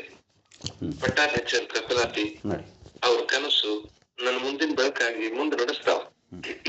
ನಿನಗ ಅನಿಸಿರಕ್ಕಿಲ್ಲ, ಆದ್ರ ನಮಗ ಅನಿಸೈತಿ. ಆ ಮಠಕ್ಕೇನ ಆಸ್ತಿ ಆಯ್ತು, ಏನ್ ಐಶ್ವರ್ಯ ಆಯ್ತು ಹೇಳು? ಸ್ವಾಮಿಗೆ ಹೊನ್ನು ಮಣ್ಣಿನಕ್ಕಿಂತ ಭಕ್ತರೇ ಬಹಳ ದೊಡ್ಡ ಆಸ್ತಿ. ಅದೇ ಐಶ್ವರ್ಯ ಅಲ್ಲೇನ್ರಿ? ಅದೆಲ್ಲ ಖರೆ. ಆದ್ರ ಅದೊಂದೇ ಇದ್ರೆ ನಡೆಯಂಗಿಲ್ಲ. ಅದ್ರ ಕೂಡ ಭೌತಿಕ ಸಂಪತ್ತು ಇದ್ರೆ ಏನಾರ ದೊಡ್ಡದನ್ನ ಸಾಧಿಸಕ್ ಆಗ್ತದ. ದೊಡ್ಡದು ಅಂದ್ರೆ ಏನ್ರಿ ಬುದ್ಧಿ? ದೊಡ್ಡದು ಅಂದ್ರೆ ಮಠ, ಗೋಪುರ, ಗುಡಿ, ಮಂದಾರ ಇವೆಲ್ಲ ಸ್ಥಾವರ ಆದವು. ಭಕ್ತರ ಅರಿವು ಹೆಚ್ಚಿಸೋದಕ್ಕ, ಅವರ ನಡಾವಳಿ ತಿದ್ದೋದಕ್ಕ ಆಸ್ತಿ ಐಶ್ವರ್ಯ ಯಾತಕ್ ಬೇಕ್ರಿ? ಬಸವಣ್ಣ ಕೊಟ್ಟ ಕಾಯಕ, ದಾಸೋಹ, ಅರಿವು ಅದೇನು ಸಣ್ಣದೈತ್ರಿ ಬುದ್ಧಿ? 800 ವರ್ಷ ಕಳೆದ್ರು ನಾವಿನ್ನ ಅವ್ರನ್ನ ಮರ್ತಿಲ್ಲ ಅಂದ್ರ ಅವ್ರ ಗಳಿಕೆ, ಅವ್ರ ಐಶ್ವರ್ಯ ಸಣ್ಣದು ಅಂತ ಹೆಂಗ್ ಹೇಳಕ್ ಆಗ್ತದ್ರಿ? ಬೇಷ್ ನಾವು ನಿನ್ನ ಮಾತು ಒಪ್ಕೊಂತೀವಿ. ಆದ್ರ ಅದ್ರ ಕೂಡ ಅದು ಇದ್ರ ಇನ್ನೂ ಹೆಚ್ಚು ವಿಸ್ತಾರಕ್ಕೆ ಚಾಚಬಹುದು ಅಂದ್ವಿ. ಇರ್ಲಿ, ನಿನ್ನ ಸಾಧನೆ ಸಾಮಾನ್ಯ ಅಲ್ಲ, ನೀನು ಸಾಮಾನ್ಯ ಅಲ್ಲ. ಮುಂದ ನೀ ಬಹಳ ದೊಡ್ಡ ವ್ಯಕ್ತಿ ಆಗ್ತೀನಿ. ನಮ್ಮನ್ನು ಮೀರಿ ಬಯಸಿದಿ ಅಂತ ದಯವಿಟ್ಟು ಹಂಗ ಅನ್ಬೇಡ್ರಿ ಬುದ್ಧಿ. ತಾವೆಲ್ಲಿ, ನಾನೆಲ್ಲಿ? ತಾವು ಮಾಡಿದ ಕಾರ್ಯ, ರಚಿಸಿದ ಕೃತಿಗಳು ನಾಡಿನ ತುಂಬಾ ಪರಿಮಳ ಬೀರಕತ್ತಾವ. ತಮ್ಮ ಕೃಪಾಶೀರ್ವಾದ ನನ್ನ ಮ್ಯಾಲ ಇದ್ರೆ ನಾನು ಏನಾದ್ರು ಸಾಧಿಸಿ ತೋರ್ಸೇನು ಅನ್ನೋ ಛಲ ಮಾತ್ರ ನನ್ನೊಳಗೈತಿ. ಆಯ್ತಾಯ್ತು, ನಮಗೂ ಹಂಡೆ ಹಾಲು ಕುಡ್ದಷ್ಟು ಹಿಗ್ಗಾಯ್ತು. ನಿನ್ನ ಹೆಮ್ಮೆ ಇನ್ನ 1 ವರ್ಷ ಐತೆಲ್ಲ, ಚಲೋ ಹೊತ್ನಾಗ ಓದು. ಮುಂದ ಸಾಧ್ಯ ಆದ್ರ ಇಲ್ಲೇ ಇದ್ದು PhD ಮಾಡುವಂತೆ ಪ್ರಯತ್ನ ಮಾಡ್ತೀನಿ ಬುದ್ಧಿ. ಅಂದಂಗ ಬಹಳ ದಿವಸದಿಂದ ತಮ್ಮನ್ನ ಒಂದು ಪ್ರಶ್ನೆ ಕೇಳಬೇಕು ಅಂತಿದ್ನಿ, ಕೇಳಕ್ ಆಗಿರ್ಲಿಲ್ಲ. ಹೌದಾ? ಏನದು? ಕೇಳಲ್ಲ. ಧರ್ಮ ಉಳ್ಸಾಕ, ಧರ್ಮ ಬೆಳಸಾಕ ಮಠಗಳು ಬೇಕಾ ಅಂತ ನನ್ ಪ್ರಶ್ನೆ ಕೇಳಿ ಮುಗುಳ್ನಕ್ಕ ಮೂಜಗಂ, ನಿನ್ನ ದೃಷ್ಟಿಯೊಳಗೆ ಧರ್ಮ ಅಂದ್ರೆ ಏನು ಎಂದರು. ಇದ್ರ ಬಗ್ಗೆ ನಾನು ನನಗ್ ತಿಳಿದಂಗ ಬರ್ಲೇನಿ. ಹೇಳಂದ್ರ ಏನದು? ಹೇಳಲ್ಲ. ಧರ್ಮವೆಂದರೆ ಕಣ್ಣ ಕತ್ತಲೆ ಕಳೆಯುವುದು, ನಡೆ ನುಡಿಗಳ ವಿರುದ್ಧ ತೆಗೆಯುವುದು, ದೇಶ ಕಾಲಮಾನಗಳಿಗೆ ಹೊರಗಾಗದಿರುವುದು, ನುಡಿದಂತೆ ನಡೆಯುವುದು, ನಡೆದಂತೆ ನುಡಿಯುವುದು. ಬರೋಬ್ಬರಿ ಐತಲ್ಲ ಮತ್ತ? ನಡೆದಂಗ ನುಡಿಯೋದು, ನುಡಿದಂಗ ನಡೆಯೋದಕ್ಕಿಂತ ಶ್ರೇಷ್ಠ ಧರ್ಮ ಇನ್ಯಾವುದೈತಿ? ಶರಣರು ಇದೇ ರೀತಿ ಧರ್ಮ ಪಾಲಿಸಲಿಲ್ಲ. ಸಾರಿ, ಇಂಥ ಧರ್ಮ ಪಾಲಿಸ್ಲಿಕ್ಕೆ ಮಠ ಬೇಕಾ ಅನ್ನೋದು ನನ್ನ ಪ್ರಶ್ನೆ. ಬೇಕು ಅಂದ್ರೆ ಬೇಕು, ಬೇಡ ಅಂದ್ರೆ ಬೇಡ. ಅಂದ್ರೇನು ನನಗೆ ಅರ್ಥ ಆಗ್ಲಿಲ್ಲ ಬುದ್ಧಿ. ಈಗ ನೀನು ಮತ್ತೆ ನಾನು ನಾವೆಲ್ಲ ಇರೋದು ಎಲ್ಲಿ? ಈ 3000 ಮಠದಾಗ್ರಿ. ಈ ಮಠ ಇಲ್ದಿದ್ರ ನೀನು ನಾನು ನಾವೆಲ್ಲ ಇರ್ತಿದ್ವೋ ಇಲ್ಲೋ? ಒಂದು ಕ್ಷಣ ನನಗೆ ಏನು ಹೇಳಬೇಕು ಎಂದು ತೋಚದ ಆಯ್ತು. ಯಾಕ ಗೊಂದ್ಲಾತೇನು? ನಾನೇ ಹೇಳ್ತೇನೆ ಕೇಳು. ಈ ಮಠ ಇಲ್ದಿದ್ರು ನೀನು ನಾವು ಎಲ್ಲ ಇರ್ತಿದ್ವಿ, ಆದ್ರ ಹಿಂಗಿರ್ತಿರ್ಲಿಲ್ಲ. ಈಗ ನಮಗೇನು ಸಂಸ್ಕಾರ ಸಿಕ್ಕದೋ ಅದು ಸಿಕ್ತಿರ್ಲಿಲ್ಲ. ಅದಕ್ಕ ಮಠ ಅಂದ್ರ ನಮ್ಮ ನಡಾವಳಿ ನಿಯಂತ್ರಿಸೋ ಕೇಂದ್ರ ಏನಪ್ಪಾ. ಇದರಿಂದ ಒಂದು ಭದ್ರತೆ, ಒಂದು ಭರವಸೆ ಸಿಗ್ತದ ಅನ್ನೋದಾದ್ರ ಮಠ ಬೇಕು. ಈಗ ನಮ್ ಸಿಂದಗಿ ಪಟ್ಟ ದೇವ್ರು ನಿನ್ನನ್ನ ಇಲ್ಲಿಗೆ ಕರ್ಕೊಂಡ್ಬಂದು ಇರಾಕ ಕಾರಣ ಏನು? ಅವ್ರಿಗೆ ಬೇರೆ ಮಾರ್ಗ ಇರಾಕಿಲ್ರಿ? ಅಥವಾ ಇಲ್ಲಿಂದ್ರ ನಾನು ಚಲೋತ್ನಾಗ ಕಲಿತೀನಿ, ಚಲೋತ್ನಾಗ ಬೆಳಿತೀನಿ ಅನ್ನೋ ಭರವಸೆ ಇದ್ದಿರ್ಬೇಕ್ರಿ. ಹಿಂಗ ಬಯಸಿ ಬಂದವರ ಭರವಸೆ ಮತ್ತೆ ನಂಬಿಕೆ ಉಳಿಸಿ ಬೆಳೆಸೋ ಅಧ್ಯಾತ್ಮ ಕೇಂದ್ರಗಳೇ ಈ ಮಠಗಳು. ಈಗ ಧಾರವಾಡದ ಮುರುಘಾ ಮಠ, ನಾಗನೂರು ರುದ್ರಾಕ್ಷ ಮಠ ಬಡ ವಿದ್ಯಾರ್ಥಿಗಳಿಗೆ ಬೋರ್ಡಿಂಗ್ ತೆಗೆದು ಕತ್ತಲಾಗಬಹುದಾಗಿದ್ದ ಎಷ್ಟೋ ಮಕ್ಕಳಿಗೆ ಬೆಳಕಾಗಿಲ್ಲ ಆಗ್ಯಾವಲ್ರಿ. ಹಂಗ ಈ 3000 ಮಠನು ತನ್ನ ಶಕ್ತಿಯಾನುಸಾರ ಬೆಳೆಸಬೇರೋ ಕೆಲಸ ಮಾಡ್ತಾ ಬಂದದು. ಮಠ ಅಂದ್ರ ಮುನ್ನಡೆಸೋ ರಥ ಏನಪ್ಪ. ಇಲ್ಲಿ ಗುರು ಸವಾರ ಅಲ್ಲ, ಅವ ಕುದುರೆ, ಭಕ್ತರೇ ಸವಾರರು. ಅವರ ಭಕ್ತಿ ಬಲದಿಂದನ ಈ ರಥ ಮುಂದಕ್ಕೆ ಸಾಗ್ಬೇಕು. ಖರೆ ಮತ್ ಹೇಳಿದ್ರಿ ಬುದ್ಧಿ. ಮುಂದ ನಮ್ ಮಠ ಹೆಂಗ್ ನಡೆಸ್ಬೇಕು ಅನ್ನೋ ಪಾಠ ಇವತ್ತು ಹೇಳ್ಕೊಟ್ಟಿರ್ತಾವ. ಇನ್ಮೇಲ ಒಂದು ಮಠ ವ್ಯವಸ್ಥಿತವಾಗಿ ನಡಿಬೇಕು ಅಂದ್ರ ಗುರು ಧರ್ಮವನ್ನ, ಭಕ್ತರು ಭಕ್ತ ಧರ್ಮವನ್ನ ಪಾಲಿಸಿಕೊಂಡು ಹೋಗೋ ಅವಶ್ಯಕತೆ ಅದ. ಅಂದ್ರ ಧರ್ಮ ಅನ್ನೋದು ಒಂದು ಜವಾಬ್ದಾರಿ, ಒಂದು ಹೊಣೆಗಾರಿಕೆ ಅಂದಂಗ ಅಂತಲ್ರಿ ಬುದ್ಧಿ. ಹೌದು, ಹೆಚ್ಚು ಮಟ್ಟಿಯಾಗಿ ಹೇಳ್ಬೇಕು ಅಂದ್ರ ಧರ್ಮ ಅನ್ನೋದು ಕೊಟ್ಟದ್ದನ್ನ ಕೆಡದಂಗಿಟ್ಟು ತಿರುಗಿ ಒಪ್ಪಿಸೋ ದೊಡ್ಡ ಜವಾಬ್ದಾರಿ ಏನಪ್ಪ. ಇದ್ರೊಳಗೇನು ಗೂಢಾರ್ಥ ಇದ್ದಂಗ ಅನಿಸ್ತದ್ರಿ ಬುದ್ಧಿ. ಹೌದು, ಬದುಕು ಅನ್ನೋದ ಒಂದು ಬೇಗೂಢ ಚಲನೆ. ಇನ್ನೂ ಬಿಡಿಸಳ್ಳೇನು ಹೇಳಿದ್ರೆ ಸಮಾಧಾನ ಆಗ್ತದ್ರಿ. ಈ ಮಠದ ಗುರುವಾಗಿ ಈಗ ನಾವ್ ಅದೀವಲ್ಲ, ಇದನ್ನ ನಮಗ್ ಕೊಟ್ಟವರು ಯಾರು? ನಿಮ್ಮ ಹಿಂದಿನ ಗುರುಗಳು. ಅವ್ರಿಗೆ ಕೊಟ್ಟವ್ರು ಯಾರು? ಅವ್ರ ಹಿಂದಿನ ಗುರುಗಳು. ಅವ್ರ ಹಿಂದಿನ ಗುರುಗಳಿಗೆ ಕೊಟ್ಟವರು ಭಕ್ತರ. ಅವ್ರು ಕೊಟ್ಟ ಮತ್ತು ಅವ್ರು ಇಟ್ಟ ಭರವಸೆ ಹುಸಿಗೊಳಿಸ್ಲಾರ್ದಂಗ ಇದನ್ನ ಮುನ್ನಡೆಸಿಕೊಂಡು ಹೋಗೋದು ಗುರುವಿನ ಧರ್ಮ ಅನ್ನೋದು ಒಂದು ಅರ್ಥ. ಆದ್ರ ನಮಗ ಈ ಜನ್ಮ ಕೊಟ್ಟವ್ರು ಯಾರು? ಆವಾಗ ನಾವು ಹೆಂಗಿದ್ವಿ, ಆಮೇಲೆ ಹೆಂಗಾಗ್ತೀವಿ, ಏನಾಗ್ತೀವಿ, ಈ ಎಲ್ಲ ಪ್ರಶ್ನೆಗಳಿಗೂ ಉತ್ತರ ಕೊಡೋ ಜವಾಬ್ದಾರಿ ನಮ್ಮೆಲ್ಲರದು ಆಗಿರ್ತದ. ಅಲ್ಲೇ ಹನುಮಂತರ ಗುಡಿಯಾಗ ಮಾಡೋಣ. ಇದ್ದ ಅದೇ ಮುಗ್ಧತೆ, ಅದೇ ವೈಶ್ವಿಕ ಪ್ರೀತಿ, ನಮ್ಮ ಇವ್ರು ಹೇಳಿದ ದಳವಾಯಿ ಅದು ಕಡಿ ತನಕ ಉಳಿಸ್ಕೊಂಡು ಹೋಗೋದಲ್ಲ. ಇದರಂತಹ ಶ್ರೇಷ್ಠ ಧರ್ಮ ಪಾಲನೆ ಬೇರೆ ಯಾವುದೂ ಇಲ್ಲ. ಅದೇ ಅದರಿ ಬುದ್ಧಿ. ನನ್ನ ಮನಸ್ಸು ಹಗೂರಾಯ್ತು ನೋಡ್ರಿ. ನಾವು ಹೇಳಿದಂಗ ಧರ್ಮ ಪಾಲನೆ ಮಾಡೋ ಪ್ರಯತ್ನ ಮಾಡ್ತೀವಿ. ನಮ್ಮ ಆಶೀರ್ವಾದ, ಮಾರ್ಗದರ್ಶನ ಸದಾ ಕಾಲ ಇರಬೇಕು. ಅದನ್ನ ನೀನ್ ಹೇಳ್ಬೇಕೇನೋ, ಅದು ನನ್ನ ಜವಾಬ್ದಾರಿ, ನನ್ನ ಧರ್ಮ ಎಂದು ನಕ್ಕರು ಮೂಜಗಂ. ಧರ್ಮದ ಕುರಿತಾಗಿ ಬಹಳಷ್ಟು ಪ್ರಶ್ನೆಗಳು ನಮ್ಮ ಒಳಗೆ ಹೇಳ್ತಾವ. ಏನು ಈ ಧರ್ಮ ಅಂದ್ರ ಅನ್ನೋದ್ರ ಕುರಿತಾಗಿ ಇಲ್ಲಿ ಒಂದು ಚರ್ಚೆ. ನಾನು ತೋಂಟದ ಶ್ರೀ ಸಿದ್ಧಲಿಂಗ ಮಹಾಸ್ವಾಮಿಗಳವರ ಬಗ್ಗೆ ಬಂದಂತ ಸುಮಾರು 38 ನಾನು ಹೊತ್ತು ಪುಸ್ತಕಗಳನ್ನ ಓದ್ದೆ. ಚರಿತ್ರೆ ಬರೆಯೋದು ಅಂತಂದ್ರೆ ಸುಮ್ಮನೆ ಹಾಗೆ ಅವರು ಎಲ್ಲಿ ಹುಟ್ಟಿದ್ರು, ಎಲ್ಲಿ ಓದಿದ್ರು, ಎಲ್ಲಿ ಬೆಳೆದ್ರು, ಏನಾಯ್ತು ಅನ್ನೋದನ್ನ ಹೇಳ್ತಾ ಹೋಗೋದು ಇದು ಒಂದು ಮಾದರಿ.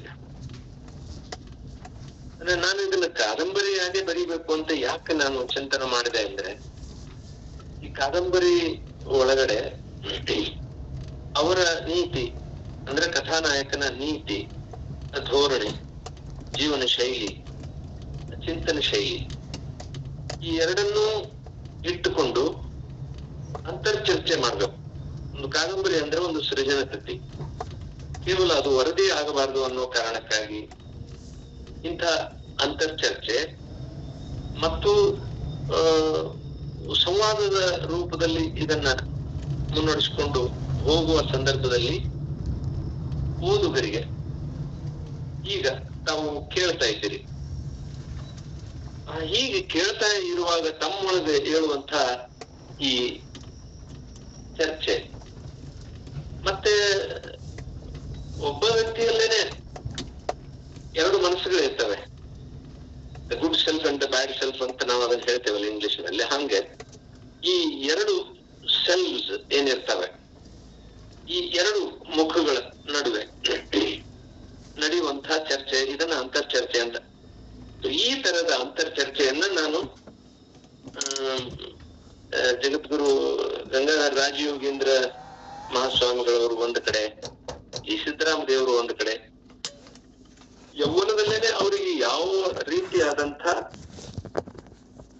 ಮನಸ್ಥಿತಿ ಇತ್ತು ಅನ್ನೋದನ್ನ ಕಟ್ಟಿ ಕೊಡುವಾಗ ನಾನು ಈ ತರಹದ ಅಂತರ್ಚರ್ಚೆಯನ್ನ ಇಲ್ಲಿ ಬಳಸಿಕೊಂಡಿದೆ. ಯಾಕೆ ನಾನು ಇದನ್ನ ಹೇಳ್ತಾ ಇದ್ದೀನಿ ಅಂತಂದ್ರೆ, ಬಹಳಷ್ಟು ಜನ ಏನಂತಾರೆ, ಇದನ್ನ ನೀವು ಜೀವನ ಚರಿತ್ರೆಯಾಗಿ ಯಾಕೆ ಬರೀಲಿಲ್ಲ, ಕಾದಂಬರಿ ಅಂತ ಯಾಕೆ ಬರೆದಿರಿ ಅಂತ ಹೇಳಿ ಕೇಳುವಾಗ ನಾನು ಎಲ್ಲವನ್ನೂ ಅವ್ರಿಗೆ ವಿವರಿಸಿ ಹೇಳಲಿಕ್ಕೆ ಸಾಧ್ಯ ಇಲ್ಲ. ಆದ್ರೆ ಇವತ್ತು ನಿಮ್ಮ ನಡುವೆ ಒಂದಿಷ್ಟು ಸಮಯ ಇದೆ ಇದನ್ನ ಚರ್ಚೆ ಮಾಡ್ಲಿಕ್ಕೆ ಅನ್ನೋ ಕಾರಣಕ್ಕಾಗಿ ನಾನು ಹೇಳ್ತಾ ಇದ್ದೀನಿ. ನನ್ನ ಒಂದು ಲಾವಣೆಯಲ್ಲಿ ನಾನು ಈ ಧರ್ಮ ಅನ್ನೋದ್ರ ಕುರಿತಾಗೇನೆ ಹೇಳಿದ್ದೇನೆ. ನಾನು ಅಂದ್ರೆ ಮನುಷ್ಯನ ಮನಸ್ಥಿತಿ ಹೇಗೆ ಬದಲಾಗ್ತಾ ಇರ್ತದೆ ಅಂತ ಅನ್ನೋದಕ್ಕೆ. ಹುಟ್ಟಿದಾಗ ಎಲ್ಲ ನಂದ, ಬೆಳೆದಂಗ ನಂದು ನಿಂದ, ಚಂದಕ್ಕ ಬಲು ದೊಡ್ಡ ಕೇಡಾತ ನಮ್ಮಿಂದ, ಭೂಮಿಯೊಳಗ ಹರಡೈತಿ ದುರ್ಗಂಧ ಅಂತ ಬರೆದಿದ್ದೇನೆ. ಧರ್ಮ ಅಂತಂದ್ರೆ ಏನು ಅನ್ನೋದನ್ನ ಇಲ್ಲಿ ನಾನು ಹೇಳುವಾಗ ಈ ತರಹದ ಒಂದು ಚರ್ಚೆಗೆ ಅದನ್ನು ಒಳಪಡಿಸಿದೆ ನಾನು. ಅಂದ್ರೆ ಕೊಟ್ಟದ್ದನ್ನ ಕೆಡದಂಗ ಇಟ್ಟು ಯಾರು ಕೊಟ್ಟಿರ್ತಾರ ಅವ್ರಿಗೆ ಅದನ್ನ ಒಪ್ಸೋದು ಅಂತ. ಈಗ ನಾವು ಯಾವುದೋ ಊರಿಗೆ ಹೋಗ್ಬೇಕಾಗಿರ್ತದೆ, ಯಾತ್ರೆಗೆ ಹೋಗ್ಬೇಕಾಗಿರ್ತದೆ, ಪ್ರವಾಸಕ್ಕೆ ಹೋಗ್ಬೇಕಾಗಿರ್ತದೆ. ನಮ್ಮ ಮನೆಯೊಳಗಿರುವಂತಹದ್ದು ಎಲ್ಲವನ್ನೂ ನಮ್ ಜೊತೆ ಕಟ್ಕೊಂಡು ಹೋಗ್ಬೇಕಾಗಲ್ಲ. ತುಂಬಾ ಬೆಲೆ ಉಳ್ಳದನ್ನ ನಾವು ಯಾರ ಮೇಲೆ ನಮ್ಗೆ ವಿಶ್ವಾಸ ಇರ್ತದ ಅವ್ರ ಕೈಯಾಗ ಕೊಟ್ಟು ಹೋಗ್ತೇವೆ.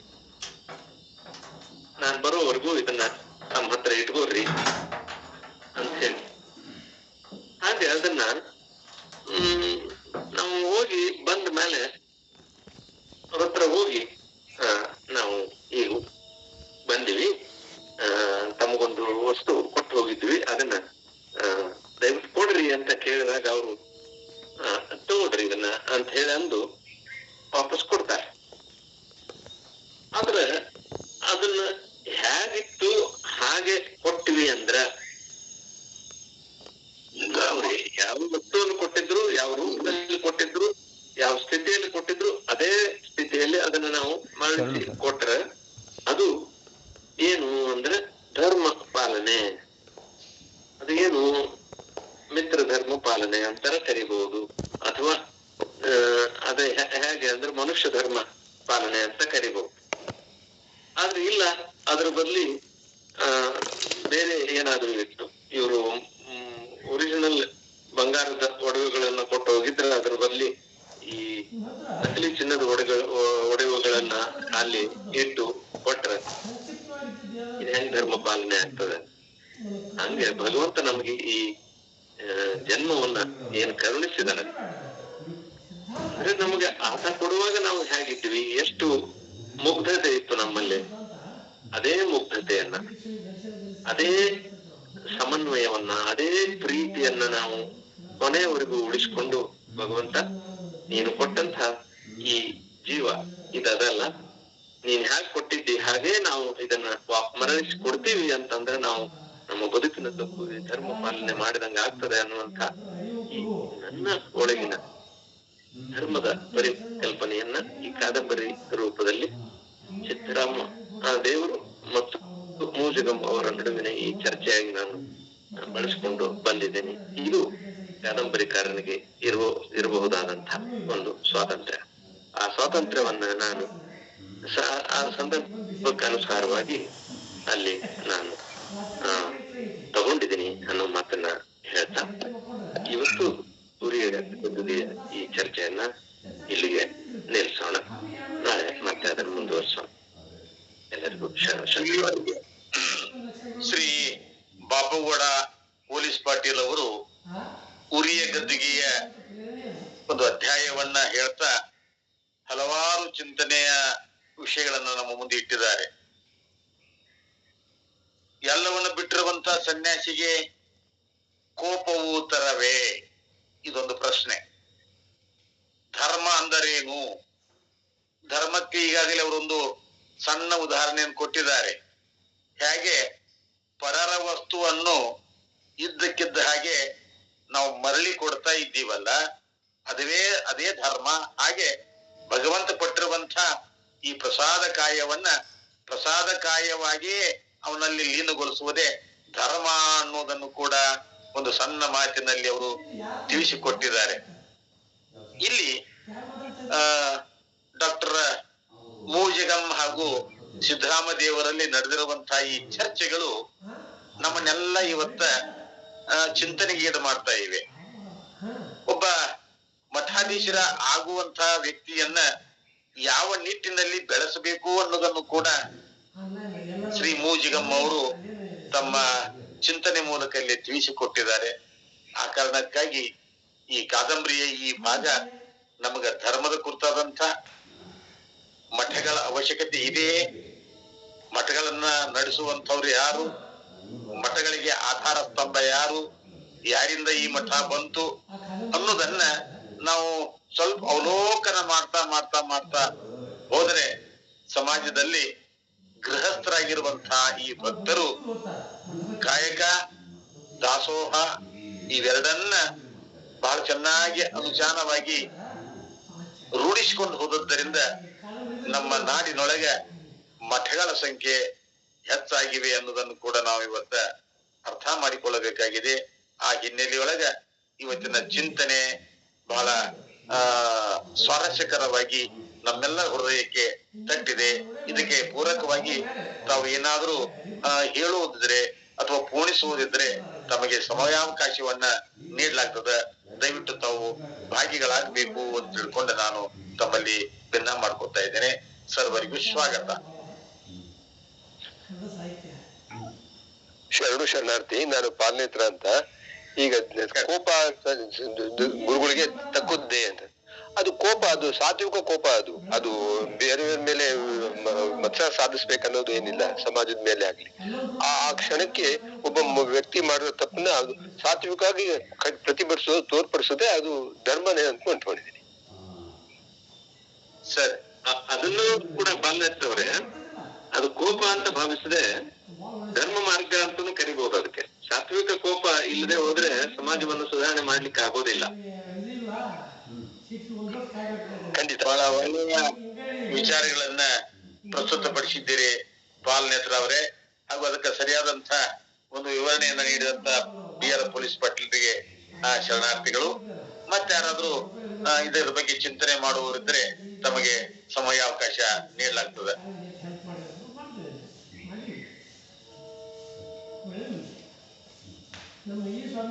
ಅಪರ ಶರಣಾರ್ಥಿ ಮುಳ್ಕುಂಡ ಸರ್ಗೆ ಅನಂತ ಧನ್ಯವಾದಗಳ್ರಿ ಅಪ್ಪರ. ಯಾಕಂದ್ರ ಇದನ್ನ ರೆಕಾರ್ಡಿಂಗ್ ಮಾಡಿ ಯೂಟ್ಯೂಬ್ನಾಗ ಹಾಕ್ತಾರಂತ. ಯೂಟ್ಯೂಬ್ನಾಗ ಹಾಕೋದ್ರಿಂದ ಎಲ್ಲರೂ ಇನ್ನೂ ಹೆಚ್ಚು ನೋಡಬಹುದು ಅಪ್ಪರ. ಆಗಲ್ರಿ ಶರಣಾರ್ಥಿ, ಭಾಳ ಸಂತೋಷ. ಯಾಕಂದರೆ ಇದು ವಿಷಯ ಉಳಿಬೇಕಲ್ರಿ, ಅದಕ್ಕಾಗಿ MGM ಆರೋಗ್ಯಧಾಮದ ಸದಸ್ಯರಿಗೆ ಹೇಳಿದ ತಕ್ಷಣ ಆಯಿತು ಹಾಕಿಸಿ ಅಂತ ಹೇಳಿದ್ದಾರೆ. ಮಠಪತಿ ಸರ್ ಕಡೆನೂ ಸಹಿತ ಮಾತಾಡಿ, ಯಾರು ನಮ್ಮ ಪ್ರೊಫೆಸರ್ ಪಾಟೀಲ್ರವ್ರ ಜೊತೆ ಸಹಿತ ಮಾತಾಡಿ ಮತ್ತು ಈ ಥರ ಹಾಕ್ತಾ ಇದ್ದೀವಿ ಅಂದರೆ ಹಾಕ್ರಿ ಒಳ್ಳೇದು ಅಂತಂದರು. ಇದೊಂದು ದೊಡ್ಡ ಕೆಲಸ ಆತ್ರಪ್ಪ, ಎಲ್ಲಿ ಬೇಕಾದ್ರೆ ನೋಡ್ಬೋದಲ್ರಿ, ಹೌದೌದು, ಬೇಕಾದ್ರೆ ನೋಡ್ಬೋದು, ಯಾವಾಗ ಬೇಕಾದ್ರೆ ನೋಡ್ಬೋದು. ಹೌದು ಹೌದು ಹೌದು ಹೌದು ಹೌದು ಹೌದು ಅದು ನಡೀತಾ ಇದೆ ಈಗಾಗಲೇ ಪ್ರಯೋಗ ನಡೆದು ಹಾಕಿದ್ದೀವಿ ಈಗ ಕೆಲವನ್ನ, ಇನ್ನು ಡೈಲಿ ಕಂಟಿನ್ಯೂ ಇರುತ್ತದ, ತೊಂದರೆ ಇಲ್ಲ. ಜನಪಣ್ಣ ಹೌದ್ರಪ್ಪ, ಏನ್ ಪ್ರಮಾಣ ಅಂದ್ರೆ ನಮ್ಮ ಆಹಾರದಲ್ಲಿ ಇಂಥ ವಸ್ತುಗಳನ್ನ ನಾವು ಸ್ವೀಕಾರ ಮಾಡ್ತೀವಿ, ಮೊಳಕೆ ಕಾಳುಗಳನ್ನು ದಿನಂಪ್ರತಿ ನಾವು ಸೇವನೆ ಮಾಡ್ತೀವಿ ಅನ್ನೋದನ್ನು ಕೂಡ ಇವತ್ತು ನಾವು ಒಂದು ಪ್ರಮಾಣ ಮಾಡ್ಬೇಕಾಗಿದೆ. ನಮ್ಮ ಬಾಯಿ ರುಚಿಯನ್ನ ನಾವು ಕಡಿಮೆ ಮಾಡ್ಬೇಕು. ನಾಲಿಗೆ ಸಿಕ್ಕದ್ದೆಲ್ಲ ಕೇಳ್ತೈತಿ, ಆದ್ರ ಅದನ್ನ ಸಿಕ್ಕದ್ದೆಲ್ಲ ಕೊಟ್ರೆ ನಮ್ಮ ಈ ಶರೀರ ಒಂದು ಗೋಡಾವಣ ಆಗ್ತೈತಿ. ಗೋಡಾವಣ ಆಗೋದೇ ಬೇಡ, ಅದು ದೇವ ಮಂದಿರ ಆಗಬೇಕಾಗಿತ್ತಂದ್ರ ಸ್ವಲ್ಪ ನಾವು ಆಹಾರದಲ್ಲಿ ಬದಲಾವಣೆಯನ್ನ ಮಾಡಿಕೊಳ್ಳಬೇಕು.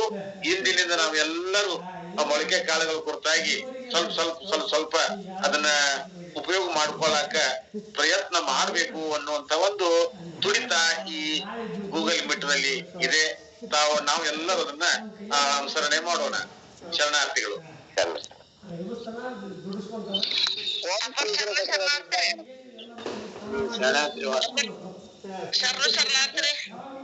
ಶರಣಾರ್ಥಿ ಮನುಗುಳಿ ತಾಯಿಯವರೇ, ಆರಾಮದಿರಪ್ಪ? ಆರಾಮ್ ನೋಡ್ರಿ, ಹೇಳ್ರಿ. ಎಲ್ಲರಿಗೂ ಶರಣಾರ್ಥಿ. ಉರಿಯ ಗದ್ದೆಗೆ ಬಾಳ ಚೆನ್ನಾಗಿ ಬರತೈತ್ರಿ. ಹ್ಞೂನ್ರಿ, ಅದು ಎಲ್ಲಾ ಸ್ಟೋರಿ ಚಂದ ಐತ್ರಿ. ಅಪ್ಪಾರ್ದ್ರಿ ಮತ್ತೆ ಇವ್ರ ಮುರ್ಕೋಡ್ ಅಪ್ಪಾರ್ದ್ರಿ, ಅದು ಚಂದ ಐತ್ರಿ. ಹ್ಞೂನ್ರಿ, ಅದೆಲ್ಲ ನಾವೆಲ್ಲ ಉಪಯೋಗ ಮಾಡಕತ್ತೇವ್ರಿ. ನೀವು ಅದನ್ನ ಈಗ ರೂಢಿಗತ ಮಾಡ್ಕೊಂಡಿರಲ್ಲ, ನಾ ನೋಡೀನ್ರಿ. ನಿನ್ನೆ ನಾವು ಕಚ್ಚಾ ಆಹಾರನ ಉಪಯೋಗ ಮಾಡಿದಾರ ದಿನ ಎಲ್ಲ ರೀ. ಏನ್ರಿ? ಕಚ್ಚಾ ಆಹಾರನ ತಗೊಂಡಿದಾರ ನಾವ್ ಎಲ್ಲಾರು ರೀ. ಬಾಳ ಚಲೋ ಆತ್ರಲ್ಲ. ಹೆಸರು ಕಾಳ್ರಿ, ಮಡಕಿ ಕಾಳ್ರಿ, ಮೊಳಕೆ ಕಾಳ್ರಿ, ಶೇಂಗಾ, ಹ್ಞೂನ್ರಿ ಇದೆಲ್ಲ ಇದ್ ತಗೊಂಡ್ರಿ. ಮಧ್ಯಾಹ್ನ ರಾಗಿ ಹಾಲ್ರಿ, ರಾಗಿ ಮತ್ತ ಶೇಂಗಾ ಕೂಡ್ಸಿ ಹಾಲ್ ಮಾಡಿದ್ರಿ ಮಧ್ಯಾಹ್ನ. ಸಾಯಂಕಾಲ ಕೊಬ್ಬರಿ ಮತ್ತು ಬಾಳೆಹಣ್ಣ್ರಿ. ನೋಡ್ರಿ ಮುಳ್ಕೂರ್ ಸರ್ ಕಾರ್ಯರೂಪಕ್ ಬತ್ ನೋಡ್ರಿ. ಮುಳ್ಕೂರ್ ಸರ್ ನಿಮ್ದು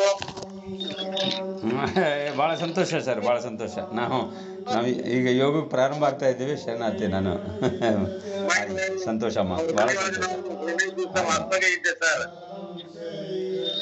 ಅಲ್ಲಿ ಅವ್ರಲ್ಲಿ ವಾಸ್ತವ್ಯ ಮಾಡಿದಾಗ ದಿನಂಪ್ರತಿ ಏನಾದ್ರು ಒಂದು ಹೊಸದನವನ್ನ ಅವರು ಆಹಾರದೊಳಗೆ ಮಾಡ್ತಾ ಇದ್ರು. ಅದಕ್ಕ ಬೇರೆ ಖರ್ಚು ಏನಿಲ್ಲ, ಇದ್ದದ್ದನ್ನ ಸರಿಯಾಗಿ ಉಪಯೋಗ ಮಾಡ್ಕೊಳ್ಳುವಂತ ಒಂದು ಜ್ಞಾನನೇ ಆ ತಾಯಿಯವರಲ್ಲಿ ಇದ್ದು ಇಡೀ ಮನೆಯನ್ನ ಅವರೆಲ್ಲ ಇವತ್ತ ಯೋಗಮಯ ಮಾಡ್ಕೊಂಡಿದ್ದಾರೆ. ಆಹಾರ ಬದಲಾವಣೆ ಹೊಂದಿದ್ದಾರೆ. ಮಕ್ಕಳಿಗೆ ಮೊಮ್ಮಕ್ಕಳಿಗೆ ಎಲ್ಲರನ್ನ ತಮ್ಮ ಹತೋಟಿಗೆ ಇಟ್ಟುಕೊಂಡು ಅವ್ರ ಎಲ್ಲವನ್ನು ಮಾಡ್ತಾ ಇದ್ದಾರೆ. ಅವರಿಗೆ ಅನಂತ ಶರಣಾರ್ಥಿಗಳು. ಶರಣಾರ್ಥಿರಪ್ಪ. ಶರಣಾರ್ಥಿ.